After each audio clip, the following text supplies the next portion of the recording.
Hello and welcome to the Gotham Outsiders, our Batman book club. Waiting in the shadows for Superman and Bats to get past their lovers' quarrel, I'm your host, Bat Obsessive Chris.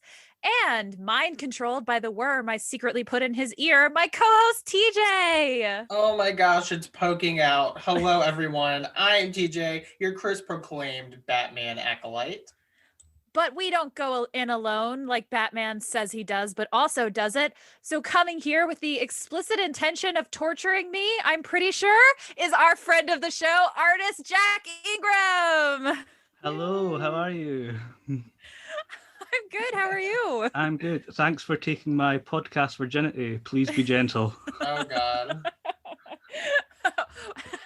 I'm glad you're the one that made that reference and not me. Hope you've got protection. we do. It's in our utility belt. This is an explicit podcast. Just a reminder, everyone. I have a bat condom ready, don't worry. Batman Outsiders After Dark. After dark, yes. We've been talking for a while, Jack. You hit us up when we posted our first official book episode about Grant Morrison, coincidentally. Yeah. And you've been listening ever since. So thank you so much. No, you're welcome. Thanks for having me. This has been a long time coming. It's we've had a lot of conversations, and from the get-go, from the get-go, you knew what you wanted to do. Yeah. As at the time, though, I didn't realize it was going to be torture for Chris, but here we are. To be fair, yesterday you did tell me you were coming on with the intention of torturing me. It's like from the very get-go, I knew what I was wanting to choose, and then slowly, like as the podcast went on, I started to feel ever so slightly worse about it. Oh my God! Like I can change it. Oh no. But I finally came to the conclusion that I'll stick with my guns, and I'm here to ruin your life. Yeah. And this is your favorite, so like we had to do it. Yeah. Yes. We want to do things that our guests are passionate about, even if they cause me physical harm. I'm passionate about suffering. I'm a sadist. So do you think, predicting from the top, do you think you can change TJ and I's mind about Morrison? We'll see. Jack's like, this is a tall order. I've read a surprising amount of Morrison at this point. And more to come, surprisingly. Yes, between this show and TJ's outside the show reading, he has now read more Morrison than I have, which has surprised me. Oh, I didn't know that. Yeah, for that Grant Morrison special we did, I did a deep dive on Batman and Robin and Batman Inc. So, yeah. Shall we start by maybe... Well, we must do some trivia first before we start anything. Oh, yeah, sorry. We have some... No, you're fine. We have some important questions to ask. TJ is coming in fresh with a couple of wins under his belt. 2 wins and some ties. And some few loses we won't mention. So my first question... In this volume of Batman that we read, they get to meet a bunch of people that Tim maybe not so kindly calls knockoff Batman. If you specifically, TJs and Jack, were going to be a knockoff Batman, who would you be? What would your name be? And what would your specific, ridiculous gag be? Oh, gosh. I feel like Jad's probably thought about this. Well, obviously, there's several already American Batmen, Yes. But there's not the Batman of Scotland.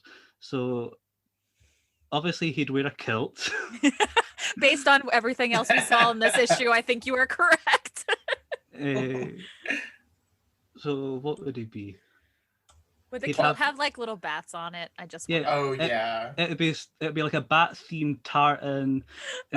Instead of a utility belt, he'd have a sporran, which is like a sporran's the little sort of leather bag pouch thing that they wear off their belt. Maybe he'd have gadget bagpipes. He blows into the bagpipe, and then the grappling hook shoots out of one of the pipes. Oh my gosh! Do you have a name for your Scottish Batman? Because if not, I do, and I'm very excited about it. What would he be called? Batlander, like something Highlander. I genuinely was thinking the same thing. Well, for my answer, I'm going to fall back on one of my 2 personality traits. And as we've all learned, those traits are Buffy the Vampire Slayer and being gay. So I would be the gay Batman, the gayest Batman ever. I would have a rainbow cape, and I know there is like a rainbow Batman somewhere in continuity, There is, but this one would be like 100% gayer. And I would just have like rainbow batarangs, like shaped like a rainbow. Yeah, that's my default answer. Instead love of it. gas pellets, you fire out glitter to confuse the enemies. See, Jack's getting it. Glitter, Pocket glitter. It gets everywhere too. It'd be so annoying. Oh, yeah. What would your gay Batman name be? Oh, I have no idea. This is a very British thing, but Batty Boy. Oh, Batty Boy is an English slur for a gay man, so you could be the Batty Boy. that works for me. And all the villains would hate me. That everyone, when they get arrested, would be like, "Oh, were you being a stripper in your spare time?" And they're like, "No, I just fought Batty Boy." You're just covered in glitter when they come in. Right? Did you get arrested at that gay club? No, it was just Batty Boy. I love this. Well, you both get a point for that because those are fantastic. Yay! All right, we are now going to play another game of how many can you name? That's great. Here we go. in this volume we read, there was a number of death traps. How many different death traps that Batman has faced or Bat Family has faced can you all name? Because there have been many. All media allowed. Okay. Are we against each other or working together on this? I think we're against each other. I was going to say, you're always against each other, but what ends up happening is you work together. So I don't know. Right. We'll find out. Well, I will start because my 3rd personality trait is talking about the Batman Telltale video game. Yes. And in the 2nd one, there is some Riddler and some traps in that 1st or 2nd episode. And one of them, do we have to like name it specifically? Or yeah, just general. Okay, well, I can describe it generally as like Batman gets locked in this, it's kind of like a ball. It was the Riddler's lab / secret base, and it was gonna blow up, I believe, and he had to like stand on certain things, and love it. Yeah, it was complicated. I would go, speaking of the Riddler, I would say everything you have to do in the Batman Arkham games. There you go. In Arkham City, you work with Catwoman, and you go back and forth, and there's loads of traps and tricks and things you have to do with spinning blades and rescuing people, and it's insane. And then in Arkham Knight, all the Riddler missions are Batmobile based, and they're impossible racetracks that you have to get around. That will make you throw your PlayStation out the window. What about the one from Batman Begins where he has to pick between Rachel and Harvey? Does that count? Is that a death trap? I mean, I get. Correction, that's in the Dark Knight. Oh yeah. You're right. You're right. You're right. Wow, I would have just let that happen on this show. I don't know if that counts as a death trap because he wasn't in it. I feel like you have to be the one in the trap for it to be a death trap. There's that one from Batman Forever where the acid's pouring out. Yeah, that one is a good one. Yeah. A classic Two-Face. I'm trying to think of ones from the animated series, Batman the animated series. Okay, so Batman has to be in the trap. Yeah. Okay. I mean, it could be Bat Family members, but like the person has to be in the trap is what I'm saying. I have one. What? We read Batgirl, Silent Night with Jeremy Whitley, and Cass breaks into Selina's apartment, and it's like booby trapped. Yes. Yeah. I think I'm winning by 1. Is that true? You are winning by 1, yeah. Ooh. In Batman, in Mad Love, the comic, and the episode of the animated series, Harley Quinn has Batman in a trap, in which he's suspended above a pool of flesh-eating piranhas, and he's hung upside down, so the piranhas' mouths look like they're smiling. Yes, that's like one of my favorite stories. I want to do that one day. We should definitely do Mad Love. Yes, that one counts. So you're both 3 for 3. I don't know if I can think of any more. Jack probably can. In the Batman animated series, there's a time where he's fighting Two-Face and he's strapped to a giant coin that's going to get flipped and he's going to crush him. I love that one. That might be in the episode Almost Gotham, which is one of my favorites. TJ, can you come up with one more to tie it, or you out? If I sat here for like 30 more minutes, I could maybe come up with one more, but we'll just give it to Jack. I believe that is a point for Jack. Thank you. I'll take it. This final question is a little bit different, but inspired by a conversation that Jack and I had yesterday. So the issues before the one we read involved a wild storyline that we'll probably end up touching on, in which Batman repeatedly calls himself an alpha male plus. And I said to Jack, this sounds like Omegaverse. And Jack, did you know what Omegaverse was yesterday? Sadly, I do know. Okay, so I would like to know what your research has told you Omegaverse is, and if TJ knows more about it. I'm curious which of you now knows. I don't know if I know anything. I feel like I've heard of it. I'm excited for whatever's about to happen. Jack, what did you learn? Well, I didn't take a deep dive. I literally Googled Omegaverse and I didn't even click on any pages. I just Wise. The first thing that came up was it's an AU alternate universe where males get pregnant. Yep. TJ, do you know more about it than that? Oh, is that like MPreg fan fiction? It is, but there's more to it than that. That's as far as I go. I dare not research anything else. Right. No, that would be the extent of my non-knowledge. Well, prepare yourselves because I am about to tell you then. Oh, okay. All right. So this is revenge. This is revenge. I already warned you. And I do feel a little bad about it because you literally drew art for us today, but revenge is still happening.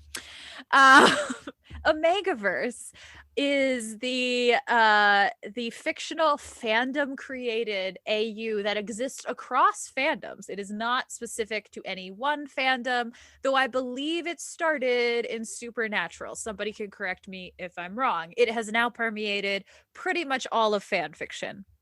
So there's not a fandom out there that doesn't have at least one Omegaverse fan fiction. Omegaverse is essentially the idea that humans in this world act like wolves, except not the way wolves actually act, the way that people used to believe wolves did before we tested them with science in any way. This is the same ideas that are sort of propagated by pickup artists. It is the idea that there are alpha males, there are beta males, and now there are sigma males. I'm less clear on what that's about. And then is this a furry thing? It's gonna be. We're getting there. I thought we were getting there. It's not totally a furry thing. The furries in our audience are gonna be mad at me. It's not totally that. Okay. And then there is Omega. No kink shaming. No kink shaming. Actually, no shaming of Omega. Unless you're Army Hammer. Unless you're that is not the problem with Army. We do not have time. That's not a kink. I think that's a crime. Yeah. Okay. All right. I've done my one mention of Amy Hammer. This episode, Army Hammer. Let's move on. Amy Hammer. Amy Hammer.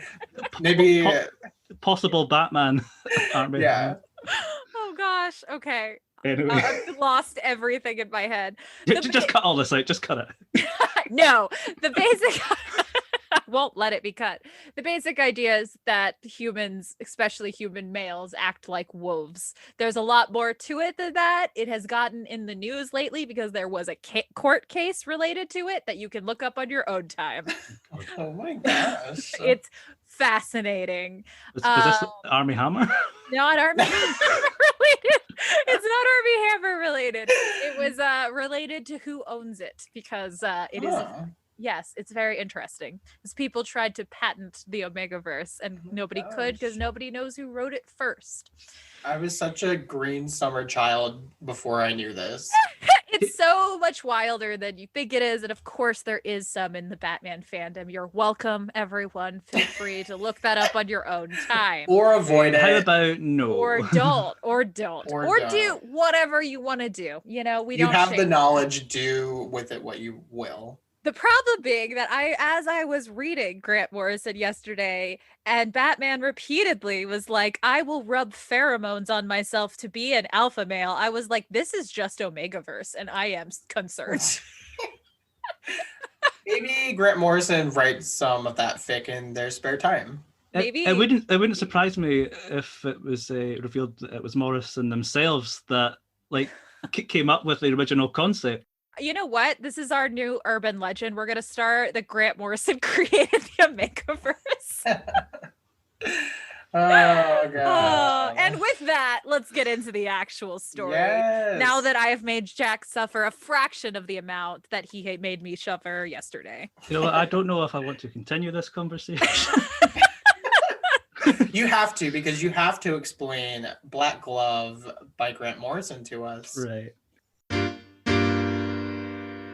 So obviously we all know that your relationship with Morrison is pretty contentious, you know.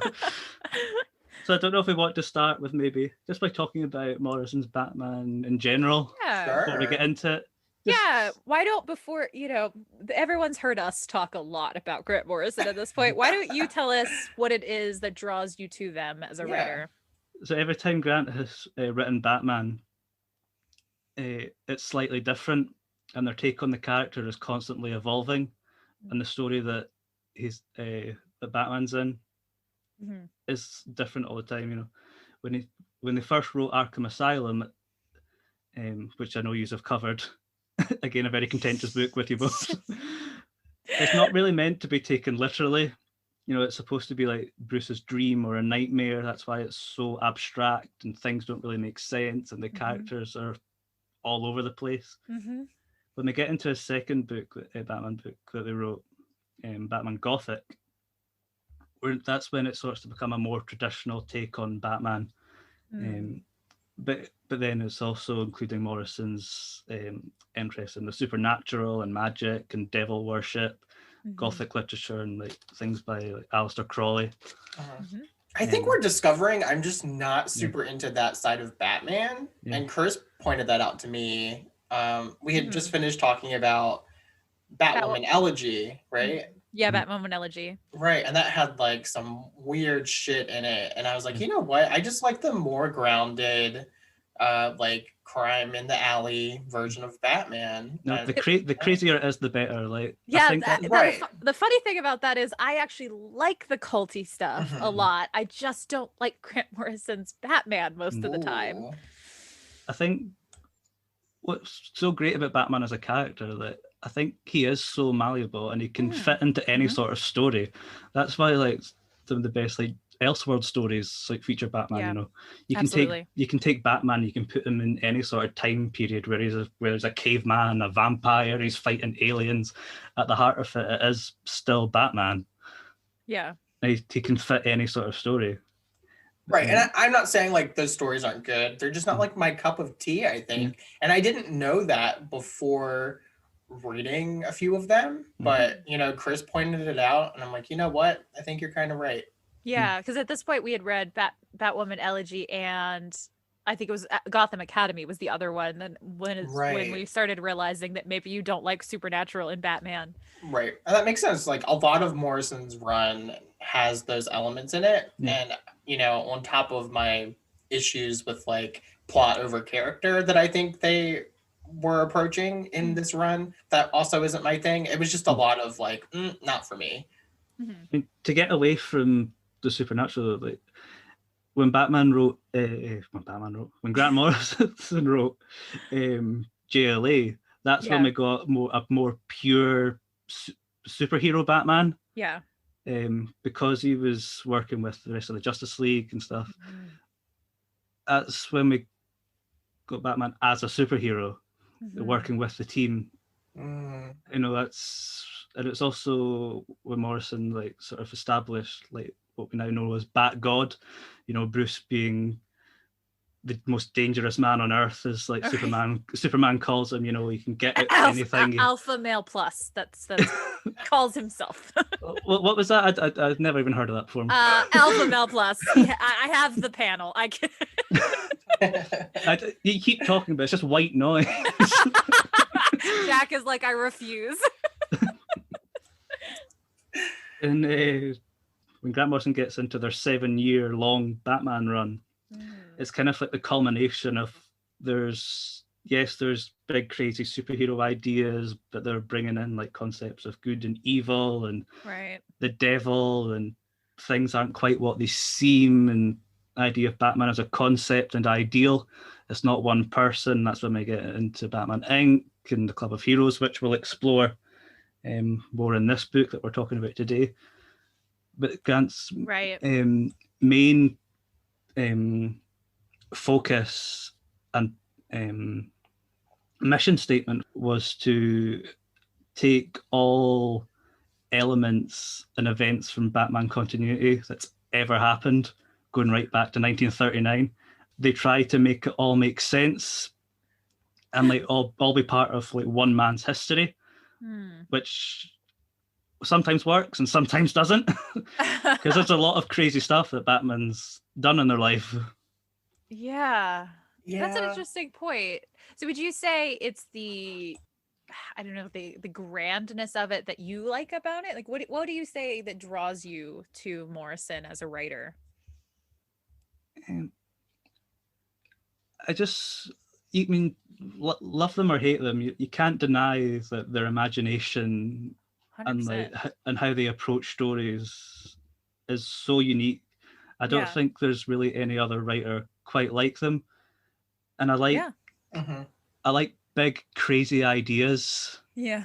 I love psychedelic weirdness. Oh, that explains it. It's so funny to me because when you describe Morrison, I'm like, yes, I like all of those things too. I think it is what TJ is saying, though. For me, when it comes down to the characters is where Morrison usually loses me. But the ideas, I'm here for the ideas. I think that's why, of all the ones I've read, Batman Incorporated is my favorite. I think the idea of it is very fun. Yeah, I think that was my favorite too. I'm counting like overall, because I really do like those first 3 issues of Batman and Robin a lot. That's, although they are my favorite writer, that's one of the things that he can falter on. Is like the character work. Yeah, I think that makes sense. So it's interesting too, because yesterday part of why I might be at a bit of a Morrison fever dream at the moment is I decided to, on my own accord, read all of the issues that came before as well in one day. So I read Batman and Son and Black Glove yesterday. All of it in a row in one sitting. I might not be okay anymore. Has your brain melted? My brain is done. I may have texted TJ at the end of it, and I was like, I'm in a dark place. It was no one's fault but mine. Jack did not make me do that. I just was like, I'm gonna have the context this time. I'm gonna know. And I had read it before too. So Morrison was one of the authors that my library stocked. So when I was younger and just starting reading comics, I picked up anything that had a number 1 on it, basically, and just read all over the place. And for whatever reason, our library system just had so much Morrison. So I had read this one among many others before. Yeah, I read Batman and Son not too long ago, so I didn't reread it for this one, but there was some good stuff in there, like the introduction of Damian, Damian versus Tim in the Batcave was really fun. So that I had forgotten that Morrison wrote that Damian versus Tim fight, because I've referred to it several times now in the show. Yeah. It's what I always think back to when I think about sort of the start of their dynamic. Yeah. And the whole like start of Tim Drake's replacement trauma. Yeah. It's so sad because Batman and Son came literally right after Identity Crisis, you know. Yeah. Tim's father was murdered. Yeah, and Tim's doing great over here. And then Bruce like officially adopted him. So at that time he was technically Tim Wayne. Yeah. And then he was replaced by this quote real son. That part was heartbreaking. So this is the second time I've read it. I cried again at that scene because it's also clear that Bruce is trying to be a good father to both of them, but can't quite manage this incredibly messy situation that he's been put into. Mm-hmm. And then there's like some weird issues about extra Batman that kind of comes back up in this Black Glove volume. Yes. So Jack, when we get there, you can definitely take the reins and explain to us. I mean, I don't know, like, were you reading Batman at the time? Because I remember when Damian Wayne was first introduced, because I was reading comics at the time. Neither of us were. It was so controversial, and people like hated this vile child. They wanted this child to die. Like, it was more hated than Jason, you know. Whew, shocking. So I should ask this: how do you feel about the various Robins, Jack? Well, it's funny that you mention it. Have you written a paper on that by chance? Have you by chance written a paper that maybe we've read? Possibly. And I don't know what conclusions you've drawn from it. But as TJ will attest to, I love Dick. Oh my God. That does not imply everything that you think it implies. Dick Grayson is like my number one favorite character. Your bae. Out of all media. But technically, I don't think he's the best Robin. Ooh. And a shocking statement has been made. I kind of see it like this. I break it down like what is the function of a Robin? Okay. And each person that has filled that role of Robin, they all serve a different purpose or got to the role from a different place. Because like when Bruce first started his mission as Batman, it was to stop the same thing that happened to him as a child. Yeah. Stop that happening to any other child. Yeah. And save them. And that's why Dick is Batman's greatest achievement and the prime example of that. Because he and Alfred like raised Dick from a very similar tragedy that Bruce went through. Right. And Dick came out as a much better and more well-adjusted person than Bruce will ever be. Truly. And then Jason came along, and he's kind of the total opposite of that. So again, similar, I guess, kind of tragic backstory. He was an orphan on the streets. Bruce and Alfred tries to raise this kid in a much similar way to Dick, but the total opposite thing happened with Jason, and we all know where that ended up. Crowbars were involved. Yeah. Controversial opinion. I don't like Jason. I feel like he should have stayed dead. I love Jason Todd, I will say. So there, just throwing it out there. But I don't think he's a good Robin. Let me clarify. I love Red Hood. I don't think he's a good Robin. And then we have this boy, Timothy Drake, come along. Timothy Jackson Drake. Yes. So he's comes along, and he's the only Robin that went out of his way and wanted to be Robin. Right. You know, he came to Bruce and Dick and be like, you need to get back together. Like, Dick, you need to be Robin again. Like, Bruce needs a Robin. Yeah. And Tim didn't come from tragedy, you know. When he started out as Robin, like both his parents were still alive. He's a rich kid. He lives right round the corner from Bruce. He's got his own mansion and butler and everything, you know. Yeah. So he didn't need to be saved. He's the one that came to save Batman. Yeah. So what you're saying is Tim Drake is the best detective.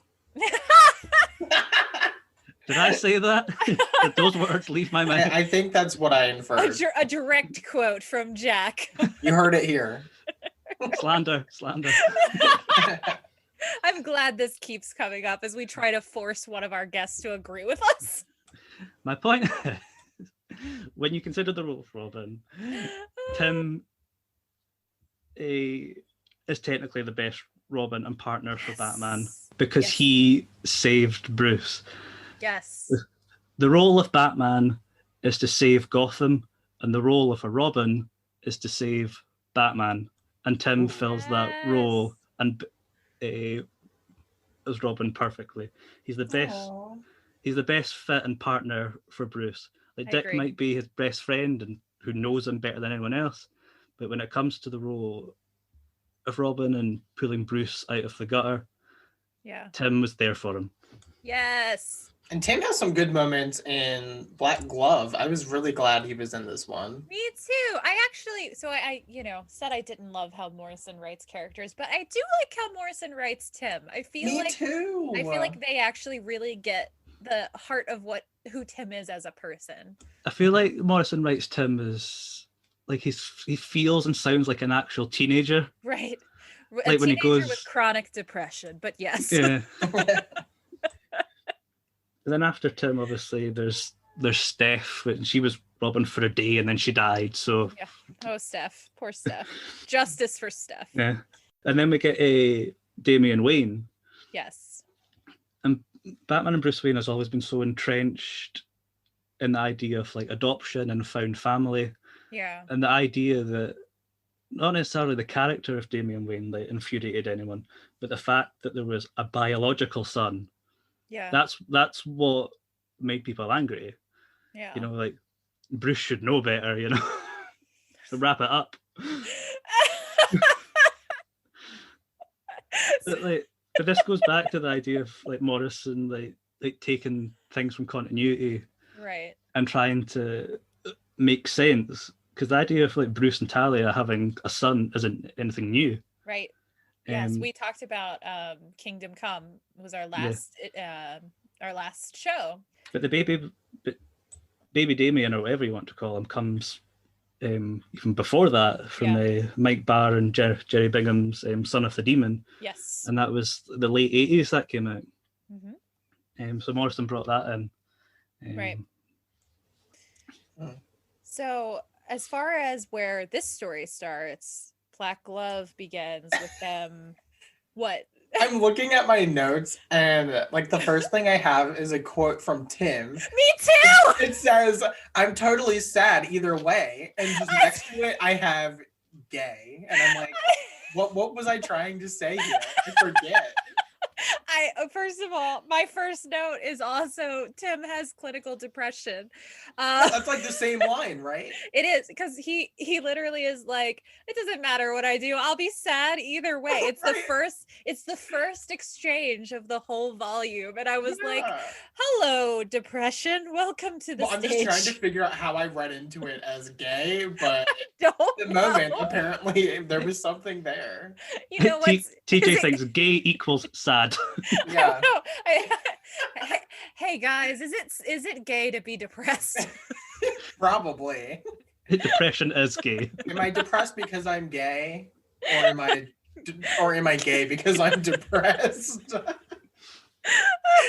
I do love that was both of our first note about what happened, because I'm pretty sure it's not the first panel, but both of us were just like, let's talk about Tim's mental health. This was like as they're landing the plane onto the island.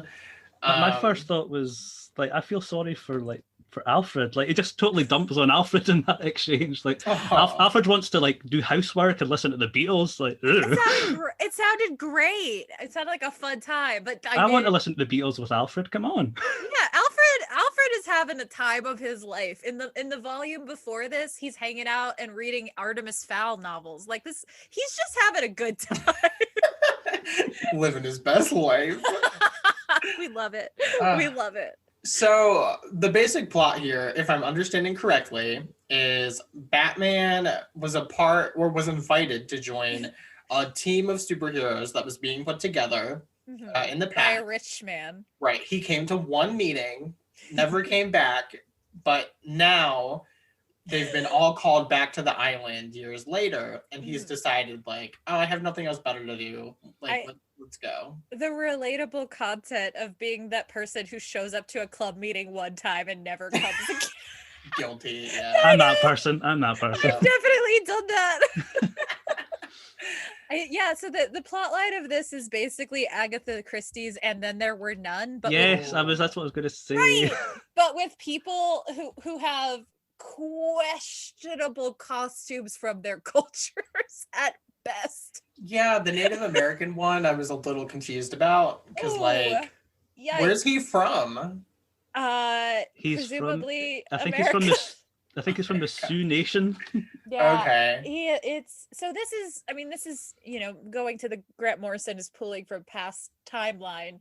That's where they're all coming from. But I feel like Morrison could have made the choice to update some of those so that they weren't so painful. Well, this is like you say, this comes into from again where Morrison's like drawing on the past, like the idea of like the Batman of All Nations and the Club of Heroes. Yeah. That's a story from the 1955. Right. Detective Comics. You can tell that by the costumes. Yeah. That kind of, the costumes, that leads me to like my first notice. Like I want to talk about like J.H. Williams III's art in this. Oh yeah. In the Black Club. I love J.H. Williams. Yes. Yeah, there's a page like where Batman is being revealed, and it's so beautiful. I think you posted it on Twitter, Jack. Yeah. Yes. Like there's a beautiful panel in the middle of it or several panels where they're all bat wings and like the scenes are being laid out as bat wings. I love it. Love that. But before being a comic book artist, like JH, he was a graphic designer. Ooh. Which you can really tell in this, but if you've ever read Batwoman Elegy, yes, he drew that. Oh, yeah, of course. And that is a beautifully designed book. But going back to the Batman of All Nations from around the world, I don't know if you notice that each character is drawn in a different style. Yeah, I did pick that up. So Batman and Robin throughout, they're painted in the ink wash style. Yeah. That JH is used to. But each Batman knockoff, if you want to call them that, Tim sure does. They're drawn in a totally different style. For example, El Gaucho, my favorite from Argentina, he's drawn in the style of Howard Chaykin, the artist and writer. Yeah. I think it's interesting. I really did like, because these characters are also in Batman Incorporated, or the ones that are alive, I guess, are in that. Right. Spoiler alert. And I read Batman Inc. before this, so I knew some of them. So coming into this one, I was like, okay, like I'm gonna get their introduction. Maybe I'll like them a little bit more. And then I've read this one, and I was like, you know what? I didn't warm up to any of them more than I was already. I feel like Beryl is the one that I liked in both of these. Is he the one that has like the? No, it's the girl. Oh, okay. The Squire. Squire, yeah. Oh, Squire. Yeah, she was good. Squire was great. She's the only one that Batman doesn't insult. So like, no, it's Tim insults them all. Like but Batman agrees. No, like he has a really like profound like respect for them. Like spoilers when when the Legionary, the Batman from Italy, is murdered. He says something along the lines to Tim, like, oh, you need to respect. It's like he was a crime fighter till the end. Right. I wanted to talk about this because I love this scene. First of all, Tim is being an absolute little shit in this scene, which I love. I love that for Tim. But he's just like, these knockoffs, they're so bad. And Batman, Beryl is there for this conversation. She's like, hello, I'm right here. And then Batman is like scolding him, and he goes, they're not even that bad. And you just see Beryl in the background go, they're not even that bad. Like, she's not. So even though he's defending them, she's like, really? That's barely a defense. Did you guys notice that even though Damian wasn't in this book, there was a lot of going on. Yes, I Yeah. was like, who let that is oh shoot, what is his name? What is his name? Wingman. Wingman goes a lot, and Yeah. I was like, that is Damian's catchphrase. You do I'm not get wondering to if have it's it. like a Morrison thing that just You kind think of they got. you think they go all the time? Because now Well, maybe they just use He- it a lot in their writing. Here's the maybe. thing, like tutting is a very British thing. We do love to tut. Tut, Okay. tut, tut. I just thought it was funny because I definitely caught it too, TJ, where I was like, wait a minute. So shall we talk about all the Batman from around the world then? And Let's do Let's- it. Sure. Should we start Explain with them to me. Should we start with the Squire and the Knight? Because I think, at least personally, I think they're the most interesting. Knight and Squire are great. They also got their own spin-off solo six-issue series Yeah. after this, which was really good. And written by Paul Cornell, who's written some Doctor Who stuff as well. Then we've got a Musketeer from France. Yeah. What was his name? Was the Musketeer? Was it the Musketeer? I think so. Now I'm like, I thought it was something else. Anyway, he was a Musketeer though. Yes. Um, I'll be honest, I didn't really pay attention to any of them because I didn't care. No, We no, have- it is the Musketeer. Of course it is. Okay. And then we have the Legionnaire, the Legionnaire and Legionary, obviously from Italy. from Italy, Then we have the Dark Ranger, formerly the Ranger from Australia. who I definitely just kept calling White Power Ranger the whole time. Pretty much.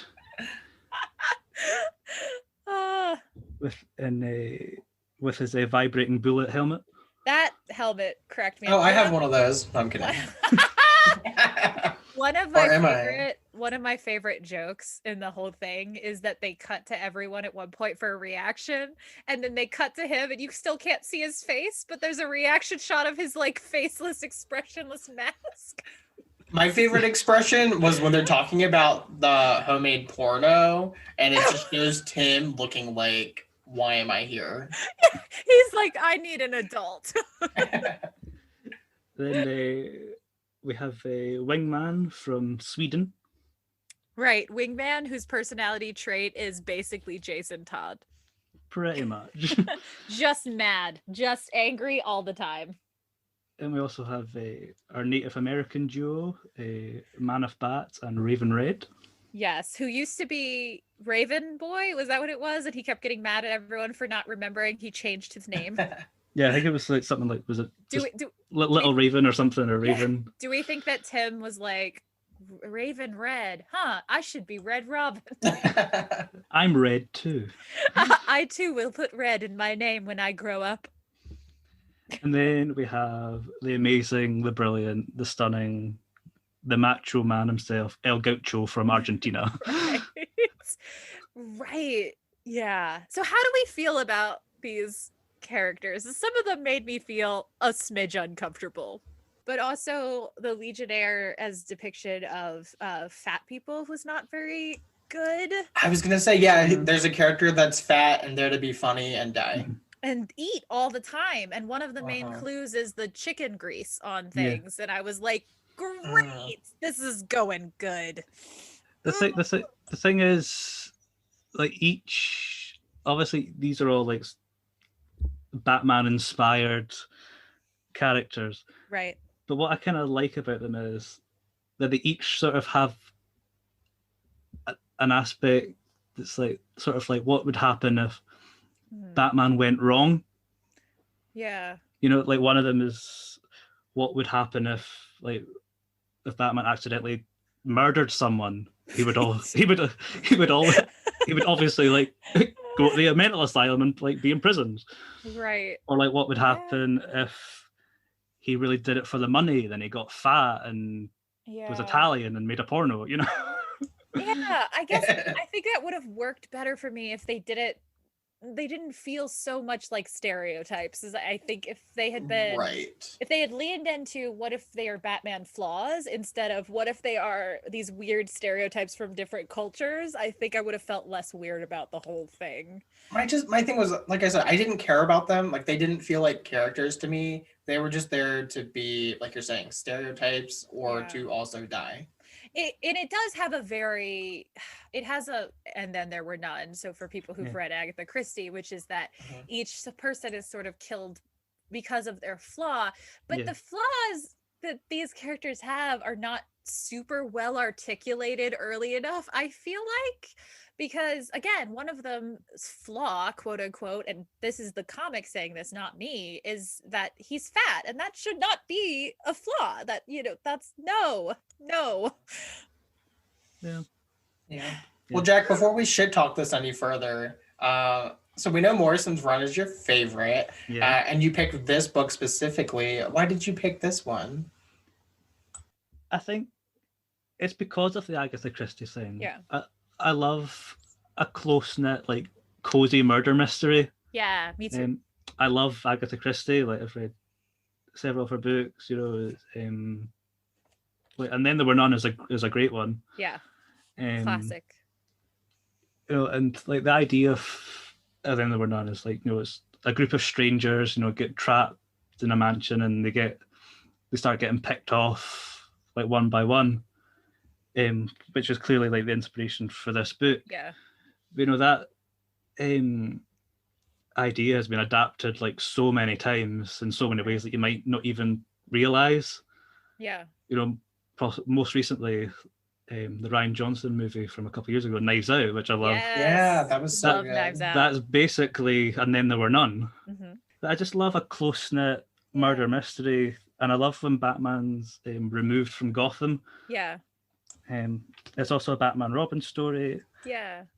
And as overcomplicated and weird and wacky and controversial like Grant Morrison's run can get at points, I think this 3-issue Black Glove arc is possibly the most constrained and most simplified. Yeah. It's just a simple murder mystery. These people are getting killed. Who killed them? Let's solve the mystery, basically. Absolutely. I would say that's my favorite part of this. I really love a lock room mystery. This is sort of like a Lock Island mystery, I guess, because they know whoever's doing it is here. So it's either someone unseen or it's one of them. And I love how quickly they're all like, it's definitely one of us. Let's figure out who. Like, they turn on each other so fast. I wish this would have been like 6 issues of just Black Glove, and then we could have had like more character exploration. Yes. Yeah. I think that is a little bit why it doesn't quite hit for me. Again, not to rain on your parade, Jack, because I get it. Like, I think I like the idea of this. I would just like to have cared about them more before they were dead, which was a little part of my problem, because sometimes it would be like, I've just met this character. They are now dead. Let's move on.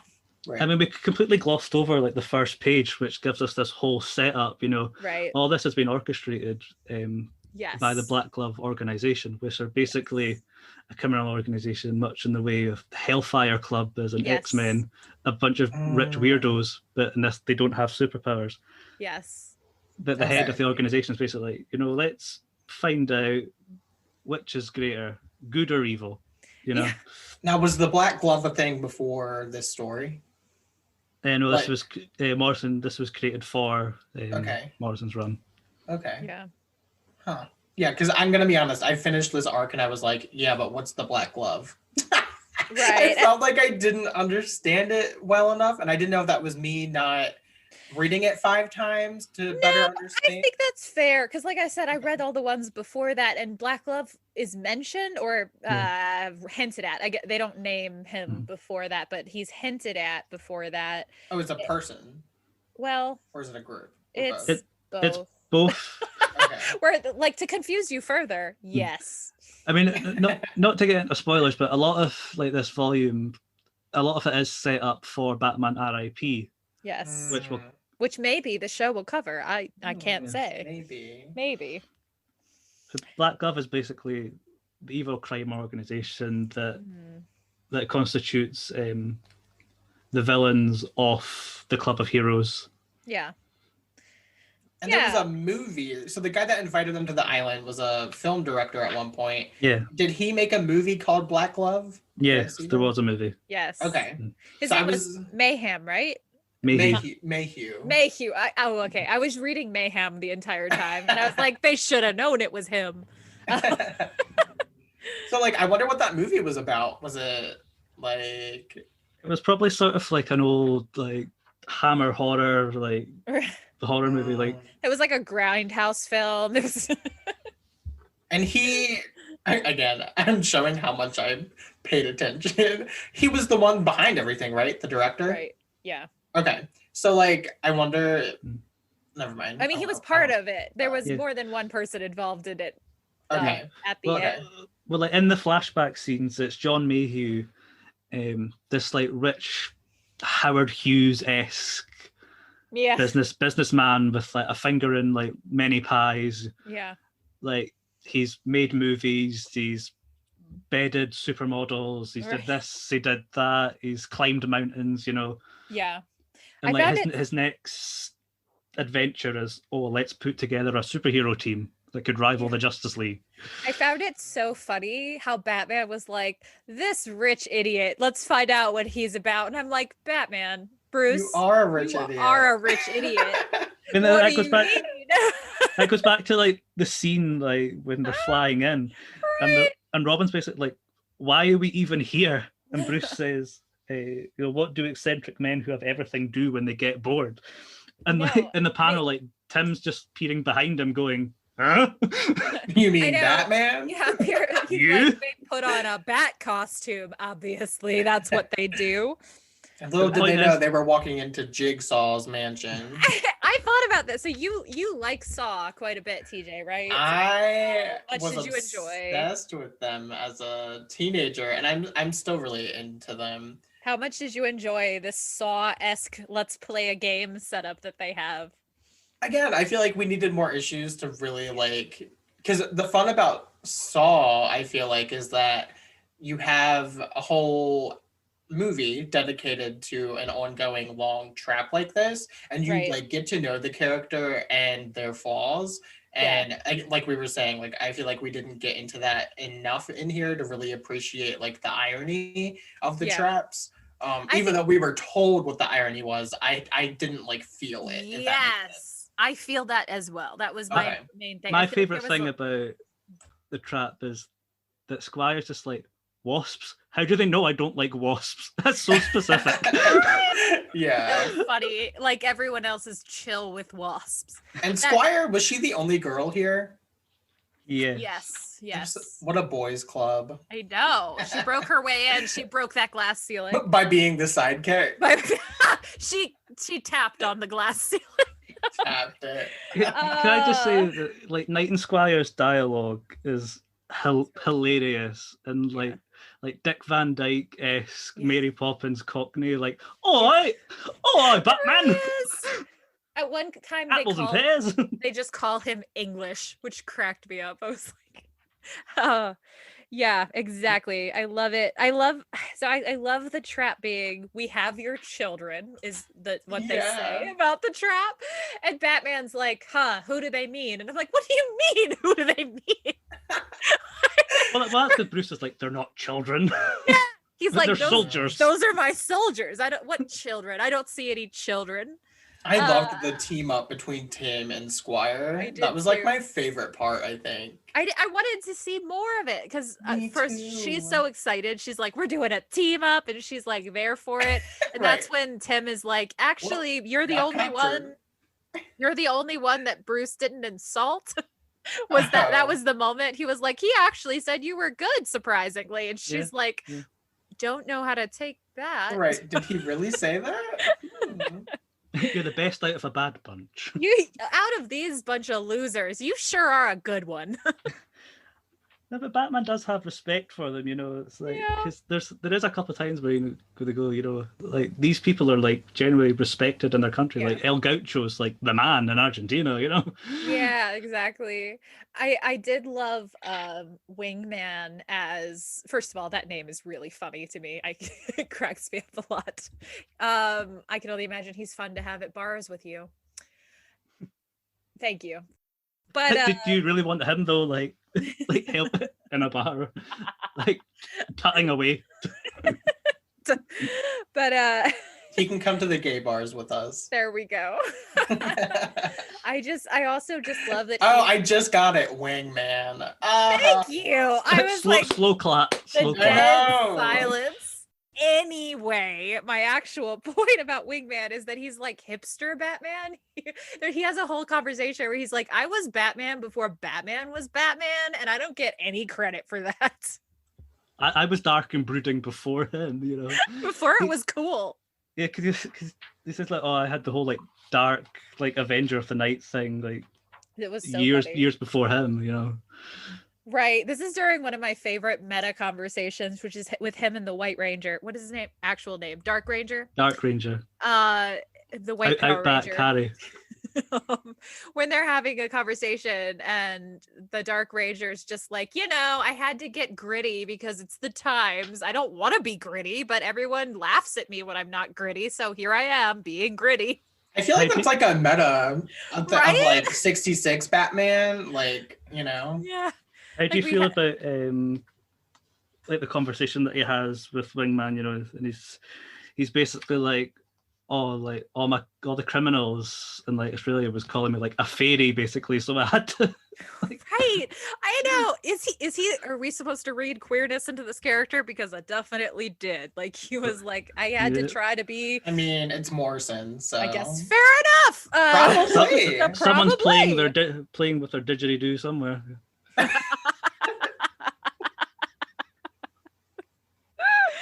Amazing. I liked that character. I wanted to see more of him. Too bad he gets immediately murdered.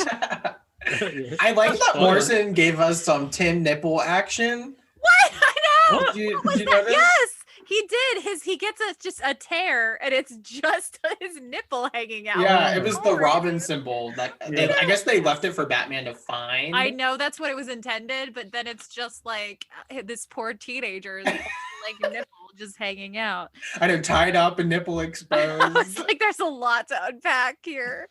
So we should do the death trap. So the death trap Yeah. is that Speaking of Mad Love, the what is his name again?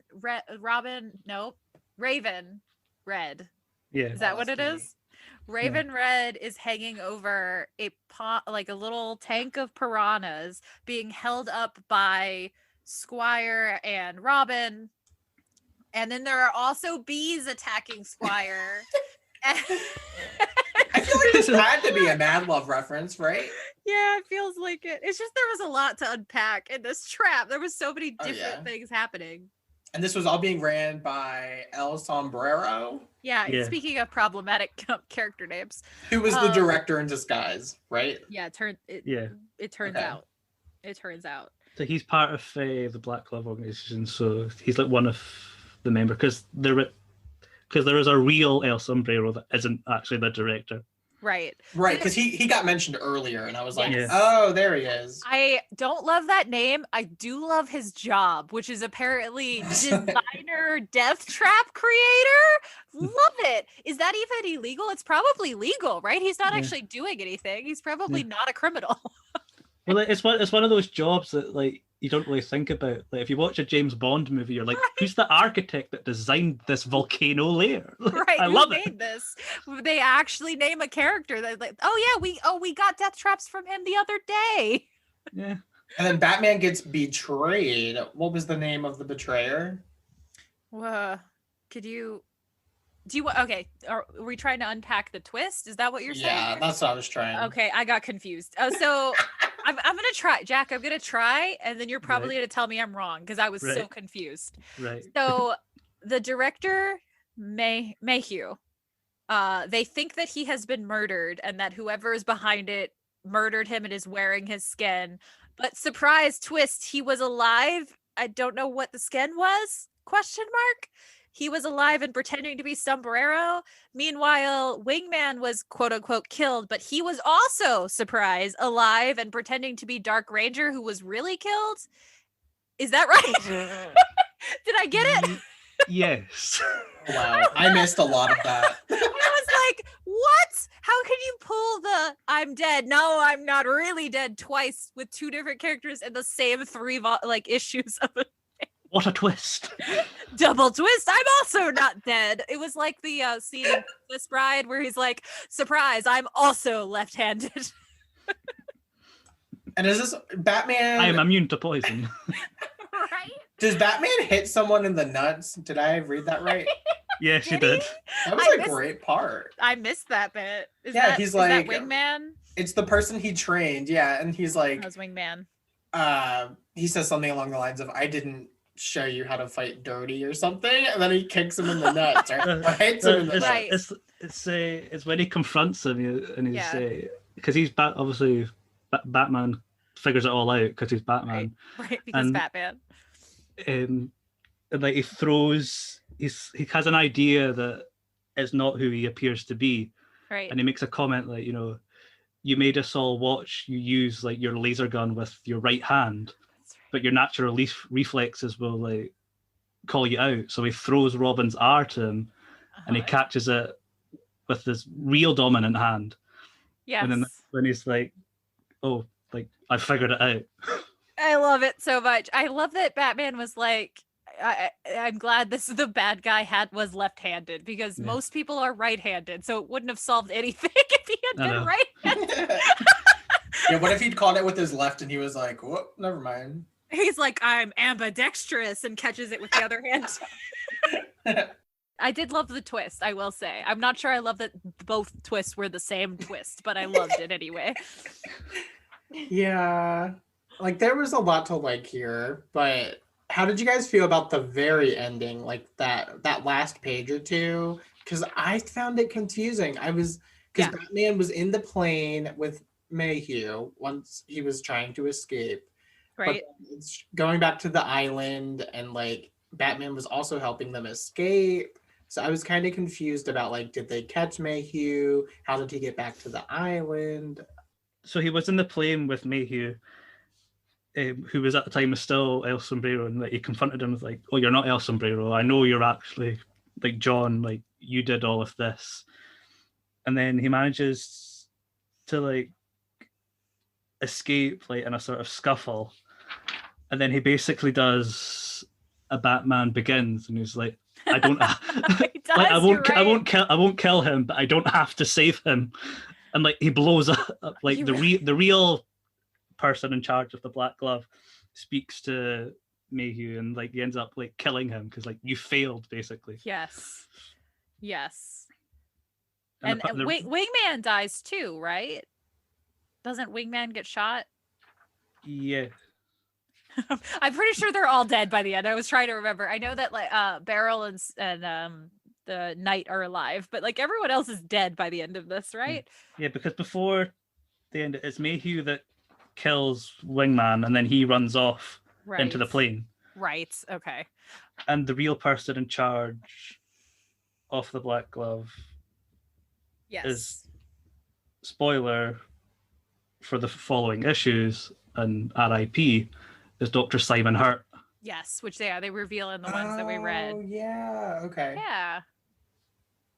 I totally made that connection. Okay, it sounds like it. It sounds like you knew what it was. Yeah. I mean, so you have read this like this whole run, TG, like way out of order. I know. Yeah, kind of, yes. But yeah. I know Black Glove comes back in the end of Batman and Robin, and I was like, well, I understand nothing of this. That's fair. So that's the main mystery. And then we get 4 more issues that go back to being about what the thing was before the mystery. So I personally was really glad that I had read Batman and Son, because it basically immediately picks up where Batman and Son leaves off. This is the multiple Batman thing. Right.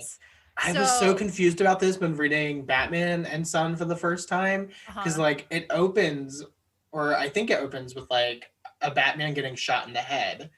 Yeah. And it opens with Batman killing a Joker. That's what it was. Okay. And I was like, okay. And like they never denounced that as not being Batman. They do actually, but it's very like quick. Okay. I know, because I just read it yesterday. So they do actually say, because Batman's like, who killed this guy at one point? Right. Okay. I was just so confused because I didn't realize it wasn't him. Fair. It's fair. So this part, the 3 Batman plotline, which I did because TJ knows I was sending him multiple text messages last night as I was like, okay, I don't remember what is happening and I'm very confused. Right. But I do think I figured it out. So we're going to play another game of Chris tries to explain it and Jack tells me when I'm wrong. Right. And TJ will just sit here and nod. Yes. So I mean, you've done well so far. Like, thank you. You're not had a mental breakdown yet, I don't think.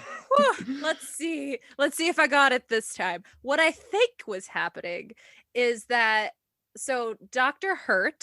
Simon Hurt, With a name like that, he can only be good. that there's a moment in this where Batman's like, oh no, I can't believe Dr. Hurt did it. And I was like, you would be tricked by the guy who's a cannibal whose name is Hannibal, wouldn't you? Like, to be fair, at the time, his girlfriend was a woman called Jezebel. We have to get into Jezebel before this is over. We will come back to her. I like her. Your name's Jezebel? So much to unpack there. But okay, the plot line with the cops, as far as I can tell. The Batmans, I know, right? Which is kind of what the story seems to be saying as well. But so Dr. Hurt decides, with the help of mayor and or maybe other officials in the government, it was unclear who actually told him to do this, does an experiment on Batman way back like when Dick Grayson is Robin. And it involves a hallucination and like Batman volunteers for this experiment. Right. Yes, because he was cocky and young, he says. Yeah. The whole idea was it's kind of Morrison's way to explain all the craziness that happened in the 50s and the 60s. Yeah. This goes back to the hallucination. It goes back to them trying to make sense of all the continuity and condense it. Right. All the weird stuff that happened in the past, like vampires and alien planets and all this weird stuff that happened in the 50s and 60s comics. Right. It was all just a big hallucination and drug trip. Right. Because Batman wanted to understand the mind of the Joker and how he worked. Which was such a bad plan. But Batman goes, it was a bad plan. There was the panel of Dick just saying, I think you think about the Joker way too much. I loved that. I was like, gay. I know, it's true. Like, Bruce, you might be a tiny bit obsessed. But from that experiment, Dr. Hurt was also exploring Batman's psyche and trying to understand him, and used that information to try to create replacement Batman out of 3 cops. But they all have like a flaw that he didn't quite get right. One of them he just like soups up with Bane toxin, I think. It kind of goes back to the idea of like the Club of Heroes. Each Batman of All Nations is sort of like what happens if Batman goes wrong. It's the same sort of idea with these 3 Batmen. You know, the Bane one is what happens if like Batman was just like all muscle and it was no brain. It was Frank Miller Batman is what it was. It was it was what happens when Frank Miller writes Batman. No. Like, we've already had enough Morrison bashing. I won't have any Miller bashing. Oh, I am right though. Comment if you disagree. Reread Batman Year One. That's read All-Star Batman and Robin and tell me I'm not right. I'm gonna read it one day. As ridiculous and awful as it is, I like All-Star Batman and Robin for how ridiculous and awful it is. Also, the artwork is Jim Lee's best art, but anyway. That's fair. Like sometimes I read stuff just to like laugh at it, you know. I was too traumatized. Anyway, I read Black Glove. No, I'm kidding. Now we're even. Jack is never going to talk to us again. I know. You know, I knew what I was getting myself into. And you felt such regret. Look, we spoke about Agatha Christie. It's fine. We've got loads of other things we can talk about. We do. It's true. I'm forgetting. So there's the demon one. What was the second one? I've already forgotten that Batman entirely. What was his deal? So there was the big giant, like muscular one. That was Bane one. And then there was the one that uses a gun, which again is like what happens. Yes, Which is the one from the very beginning where he shoots the one that shoots the Joker. Yes, is basically what happens when Batman breaks his rule and uses a gun. Yes, but the one that we see in this book, this is the one. Demon one. This is like Demon Battle. This is what happens if like you traumatize like someone too much. I thought he was scary. That he was so scary. This scene with Batman coming down to the bat signal and like it was being projected onto the balloon. That was cool. And when he broke the signal itself and he was like still making a bat symbol in the sky, that was cool. And just all the scary dialogue from the evil Batman about like how you have 5 minutes before your brain shuts down and I'm going to torture you. It was scary. This was a very good villain. It was very effective. Yeah. It's scary when he talks about like the trauma that he went through is that his family was like tortured and murdered by Satanists. Right. And which, question mark, did they cause that? Did Hurt make that happen? How did he, because he says he made the trauma happen. So that's how I read it. Okay. Because this is also a similar idea and with Batman Beyond, and like Justice League Unlimited cartoon, because like spoilers for that, in the episode epilogue, it was revealed that like Amanda Waller kind of created Terry McGinnis, with using I hate that bitch, with using with using like Bruce DNA, rough, but like she's got this whole speech, you know, that you can have Bruce's like amazing mind and all this skill and talent, but you can't have Batman without tragedy. And that's when she hires Andrea Beaumont, the Phantasm, to murder Terry's parents. Right. But she doesn't do it, but instead Terry's dad's murdered by the Joker gang anyway. Yeah. So it's just some idea, you know, it's like to be Batman, you have to go through trauma. But this guy was way too traumatized. Right. And he goes completely off the rails. Yeah. And thinks that he is a demon. Yeah.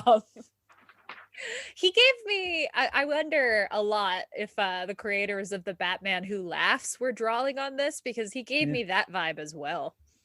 Yeah. His costume's also similar to Jason's Batman costume from Battle for the Cowl as well. Yeah, that's true. Correct me if I'm wrong, but did Batmite pop up? Okay, he hallucinates. Yes. Okay. Yes, he hallucinates Batmite at one point. I thought that was Batmite. We had talked about him previously from Cape Crusade, and good job. I was like, this is what I imagined Batmite looking like. It is. It's not what Batmite acts like when it's real Batmite, but it is like Batman's subconscious created Batmite to kind of help him, I think. Again, this is Morrison sort of trying to make sense of like the craziness. Yes. Like instead of being like a magical creature from the fifth dimension. Right. Batmite's sort of Bruce's self-conscious, or there's a quote in Batman R.I.P. which follows this, which Batmite features in quite heavily in one issue. You know, he has a quote say, like the fifth dimension is imagination. That's where Batmite comes from. It's just something that Bruce has like conjured up in his mind. I was gonna ask, what is thongal? The thing he keeps saying. You're wearing a what? What is a thong? No, I'm probably saying it wrong. That's what TJ would wear with his gay Batman. It's just a thong with a bat symbol on the crotch. It's a thongle. I'll have to cosplay this at some point. What is this thing that he's talking about? I'm probably saying it wrong. This is it's the Thogel or Thongal ritual. It was part of like the whole experiment with Dr. Hurt. I think that's what the sensory deprivation thing that he did with her is actually called. I think that's the name of the procedure. Okay. I thought I was supposed to know what it was, and I did not. So I was very confused. The scene with the evil Batman, like bringing him back to life on the table. I'm reading it, and I half expected it to be Harper Row again. It does. It's a similar scene. It does look very similar. Right? Like I was like, is she gonna do her one thing she does and like she's gonna attach the jump cables to his bat nipples again? And bring it back. Yeah, I was like, Harper Row, is that you? Is that you? Amazing. So okay, here is my question, and maybe you can just tell me if this is answered in RIP, and we'll just put it off until then. Gordon was not involved in this plan, but are No. we supposed to think that because the GCPD are covering it up, it is GCPD officers, and at Yeah. least at one point in time was part of like the police, and they find out it's not police corruption. It was like, well, I mean, depending on how you define corruption, it was they were told to do it. Like, Yeah. it's a full systemic, they are being bad guys together situation. Is that still the case in this, or are they still covering it up? What's going on here? No, it's still kind of covered up because Gordon doesn't know Yeah. anything about it because they explain that like it happened when Gordon was off the force at the time, or Right. he was demoted to just a patrolman. Right. So because if Gordon was commissioner at the time, then he would not allow this like at all. Yeah. Like years later, Snyder makes Gordon Batman, so who knows? Maybe he would go with it. Oh, yeah. But Yeah. So, yeah, it's covered up and like so it would have came from like the mayor or something, you know. Right. But are they, so they're not still working for the police though? They've kind of gone rogue, and the police are just covering it up to hide the fact that they created them? Yeah, so Okay. it's not they're not still operating for the police. They're just because obviously this is quite a close knit group of cops, and Yeah. is it Finelli, like the old cop, he Yeah. said a couple of times in it, you know, like these are my friends, you know, like I'm only like we didn't think we were doing anything wrong. I'm just trying to protect these guys, that my work buddies, you know. This is really, because we have talked a couple times about Batman and cops, and we will again. We have an episode about that coming up. This is surprisingly forward thinking for considering how long ago this was written, because it's very much like cops are going to protect each other, and you can't, you know, if something goes bad inside the station, inside GCPD, you can't rely on them to fix it because they're going to protect each other. And I was like, whoa, Morrison said ACAB. Do we want to talk about Joe Chill first, and we'll end on Jezebel? Sure. All right, let's do it. Joe Chill, he was in this. So after like the evil like demon Batman, whatever you want to call him, knocks Bruce unconscious for the 4 minutes, he's having all these like flashbacks to when all this like hallucinations and experiments like happened. For example, there's reference to when like he hallucinates when Robin died, and again that's something that Morrison has brought in from the past, because that happened in the Robin Dies at Dawn Batman issue from 1963. And then we get into the idea of like when Bruce like finally confronted Joe Chill, which again comes from an old comic, Untold Legends of Batman, from the 80s.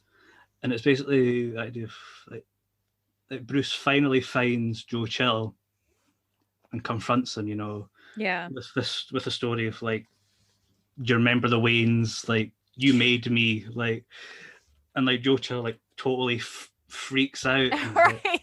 And he runs into a room with like all his henchmen, like, oh my god, like I created Batman, and then he's gone down and murdered by all his henchmen. Yeah, you know, he has this moment where he's like, everyone is going to murder me because Batman is my fault. Yeah, and like that story is like also adapted into a Batman Brave and the Bold episode, Chill of the Night, where instead of like all its henchmen, it's like the Joker and like Riddler and Catwoman, and Joe Chill runs in to the room and is like, oh my god, like I created Batman, and then the Joker and everyone like jumps him and basically murders him. Right. Because that episode features this the Phantom Stranger and the Spectre like placing a bet on Bruce, you know, is he going to take revenge, or is he going to go down the route of justice? Right. Obviously he goes with justice, but then Joe Chill ends up getting killed anyway. When I think of Joe Chill, you know, I think obviously of like, oh, the guy that killed his parents. But now after reading 3 Jokers, Chris, I don't know if you've read that one yet, but Joe Chill not yet, no. Very heavily, and like it's a very distinct version of him where he kind of regrets what he did, And that's how I think of Joe Chill. So seeing this version of Joe Chill, I was like, whoa, who's this guy? Yeah, that's fair. All right, so Jezebel. TJ, you said you loved her. I do. I read Batman and Son a while ago, and I didn't really think anything of her except like her name's kind of funny. But in this half of Black Glove, I really liked her. I thought she had a lot of personality. She's like a kind person, but she has a lot of humor, and she's witty.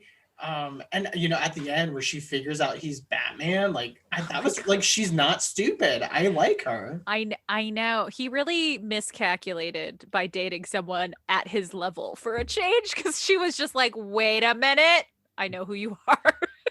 Well, it's like the sad like story of Bruce, if he wasn't Batman, like this is like the type of person that he would end up with, Yeah. Like a rich, like aristocrat like himself, that's why like someone like Veronica Vreeland or like Silver St. Cloud was like the perfect match for him, Right. Because they grew up together in this like rich aristocratic like lifestyle. That's, if he wasn't Batman, that's who he would end up with. Right. I think my favorite line, so Tim had a lot of good lines on this, but Jezebel says, "Are you into S&M?" when she's trying to like figure out what Bruce's deal is, and I was like, you're not far off. I love it. I love she's like, is your secret that you're Christian Grey? Is that what your deal is? Like, just tell me. Just tell me now. Like the next like omitted line would just be like, "No, you're gay, aren't you?" I know. Don't tell me. I was waiting. She's like, all the best ones are either gay or Batman. Or both. I had mixed feelings about Jezebel Jet, which, yes, by the way, she does sound like, it sounds like a made up name, which it is, but still. We all know what a Jezebel is, right? Yes, which is so weird because she seems great. The last panel was her figuring out he was Batman. Yeah. So I was like, oh, okay. I didn't know R.A.P. was gonna delve into that. I love when she's kind of like tearing into him before she's figured out that he's Batman, and she's just like, I thought you were better than this, and she's just like losing it on him. It was a good scene. Can I read you like my favorite line of dialogue from the end? From that, it's near the very end, and like when she's like sort of figuring out like, what's your whole deal? And Bruce says, "Walk away. You were right. Bruce Wayne is a shallow, selfless, reckless mask of a man who never grew up. Walk away." Right. And I was like, yep. Yeah, spot on. Correct. Yes. Like, we love you, Bruce. But I love someone's had therapy. I know, right? I love when Alfred, this might be in Batman and Sons, not in this, I can't remember, but when Alfred is having this father-son talk with Bruce, and he's like, you're going to break your and her heart by dating her. You should not do this. And Bruce is like, I'm gonna do it anyway. Yeah, like I had been reading her as kind of like a, what do you call it, like a NPC, like she didn't matter. And then when she finds out he's Batman, I was like, whoa, we're going there with Jezebel? I didn't expect that. Yeah. And yes. And okay, so we've got to get to the final thing I didn't like about this. I'm sorry, Jack. I'm sorry. Okay. Grant Morrison should never be allowed to write Talia. Shout out to Demon's daughter, whose nickname on Twitter is Talia Al Ghul Deserves Better. Part of the thing about Talia, so this is my Talia rant. We talked about this when Sarwat was on as well. Talia is one of the few canon like Arabic characters in all of the stories. And she has had a history of being good at times and being bad at times. It depends on the writer, but a lot of times she is reduced to this like shallow, meaningless kind of like catty woman. But the other times when writers are actually interested in making this woman of color interesting, she's a good mother. She is like a very complicated person. So there's more than one Talia, but there's like a better Talia than the one that Morrison writes, and Morrison goes for the cheap and the catty Talia. I also love this line. We have to say this line. The final villain calls Bruce Wayne an effete rich man with Bowflex muscles, one more parasitical godless son of privilege. Where's the lie? I was like, you read him to filth. Where's the lie? Where is the lie? Bruce Wayne is so prepared for every eventuality. He has a fake arm hidden in his cave, Right. so he can get chopped off. I can't believe we forgot that. Yes, that was wild. That was in that moment. He says, he's like, I spend all of my free time imagining the weirdest things that can happen, and I was like, what? I can believe that though. Like, I think it's true. Like Bruce, like this goes back to like Grant's like Batman being like Bat God. Like he's so prepared and like paranoid for every possible scenario. You know, that's why going back to the JLA run when Superman's like says to the White Martians, you know, he's no mortal. Like he's the most dangerous man on Earth. Yeah. Because he's so prepared and he's so insane and paranoid. He thinks of every single possible scenario, including having a fake arm that can be chopped off. Wild. But what would you rate this volume, Jack? I have to like, overall, I would say maybe a 3.5 to a 4. But if we're just taking the first part, the Black Glove, I would give that a 5. Okay. TJ? I most of the Morrison stuff I've read, I've given either like 3 or 3.5. I feel like this one's like a solid 3 for me. Like, you know, some of it I liked more. I actually liked the second half more than the Black Glove part, surprisingly, even though I was very confused. I just found that evil Batman very threatening and well written. And I liked Jezebel more than I thought I was going to. So I was kind of into that more than the first half. In a shocking turn of events, possibly the first time ever, I'm actually going to rate a book lower than TJ did. Oh, no. I think it's a 2. I felt bad after reading it. God. I'm sorry, Jack. I read again. You know what? Like, it was not. I'm sorry. I'm sorry for putting everyone through this. And everyone listening. Don't even release the episode. No. I like that I have read it. I feel like I liked it better when I read it when I was younger and knew less about Batman, because I don't remember having quite this reaction to it back then. I think at that point I was fine just accepting that I didn't understand what was happening. I think part of the problem was I was trying very hard to understand it this time, and it didn't work for me. But that's it. I'm glad you love it. I'm glad it exists for people. I just personally hate it. Now, if you were to include like the other half in that volume we've read that had Batman and Son, would that have changed your rating? Yeah, I liked Batman and Son better. I would. Yeah. Yeah, I did too. How did the overall like appreciation for the story change for you? Do you think it worked better going straight from Batman and Son right into this? I did it both times. So both times I read it, I got that big volume that had both of them and read through. Right. So it didn't change it. I just had a much more negative reaction this time. I'm not sure why. It makes me feel stupid, and I don't like when books do that to me. I don't know. I don't know what I wanted.